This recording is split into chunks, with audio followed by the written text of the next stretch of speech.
റഹ്മത്തുള്ള മുതിർന്ന മാധ്യമപ്രവർത്തകൻ ടെലിഫോൺ ലൈനിലുണ്ട്. അനുമോദിലേക്ക് വരാം.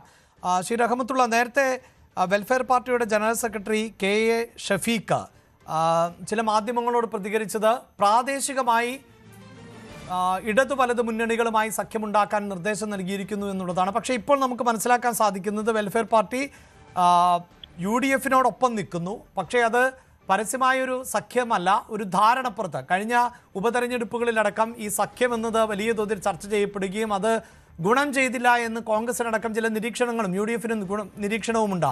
ആ ഒരു പശ്ചാത്തലത്തിലാണ് ഇങ്ങനെയൊരു സാഹചര്യം എന്നാണ് മനസ്സിലാക്കാൻ സാധിക്കുന്നത്. അതെത്രത്തോളം ഇപ്പോഴത്തെ ഈ ധാരണകൾ എത്രത്തോളം നേട്ടം ചെയ്യുമെന്നാണ് വിലയിരുത്തേണ്ടത്? സാധാരണഗതിയിൽ വെൽഫെയർ പാർട്ടി UDF-നോടൊപ്പം ഒരു ഘടക കക്ഷി എന്ന നിലയിലാണ് കഴിഞ്ഞ കാലങ്ങളിലൊക്കെ പ്രവർത്തിച്ചിരുന്നത്. എന്നാൽ ഈ സഖ്യം തങ്ങൾക്ക് ദോഷമാകുമെന്ന് കോൺഗ്രസ് നേതൃത്വം വളരെ വ്യക്തമായി തന്നെ മനസ്സിലാക്കുകയും K. സുധാകരനും VD സതീശൻ അടക്കമുള്ളവർ ഈ അഭിപ്രായം KPCC യോഗങ്ങളിൽ തുറന്നു പറയുകയും ചെയ്തിട്ടുണ്ട്. എന്ന് മാത്രമല്ല, ക്രൈസ്തവ ഹിന്ദു വോട്ടുകൾ നഷ്ടപ്പെടാൻ ചിലപ്പോൾ ഈ സഖ്യം കേരളത്തിൽ മുഴുവൻ CPM പ്രചരണായുധമാക്കിയാൽ അങ്ങനെ ഒരു സ്ഥിതിവിശേഷം കൂടി ഉണ്ടാകുമെന്നും തദ്ദേശ സ്വയംഭരണ തെരഞ്ഞെടുപ്പിൽ മേൽക്കൈ നഷ്ടപ്പെടുമെന്നും UDF നേതൃത്വം തിരിച്ചറിഞ്ഞതിന്റെ പശ്ചാത്തലത്തിലാണ് പരസ്യമായ സഖ്യം അംഗീകരിക്കാൻ കഴിയില്ല എന്ന് UDF നേതൃത്വം പറഞ്ഞത്. അതിന്റെ അടിസ്ഥാനത്തിലാണ് ഇപ്പോൾ വെൽഫെയർ പാർട്ടി നിലപാട് തിരുത്തിയിരിക്കുന്നത്. മാത്രമല്ല, KA ഷഫീഖ് പറയുന്നത് പ്രാദേശിക തലത്തിൽ UDF-ഉമായും LDF-ഉമായും ഒക്കെ സഖ്യമുണ്ടാക്കാൻ ഞങ്ങൾ പാർട്ടി പ്രാദേശിക ഘടകങ്ങൾക്ക് സമ്മതം കൊടുത്തിട്ടുണ്ട് എന്നാണ്. എന്നാൽ ഇതിൽ നിന്ന് തന്നെ നമുക്ക് മനസ്സിലാകുന്നത് പരസ്യമായ ഒരു സഖ്യം എന്നതിൽ അപ്പുറം കൃത്യമായ ഒരു ധാരണയുടെ അടിസ്ഥാനത്തിൽ ഇനി പ്രവർത്തിക്കാൻ കഴിയുകയില്ല എന്നാണ് UDF നേതൃത്വം വെൽഫെയർ പാർട്ടിയോട് പറഞ്ഞിരിക്കുന്നത്.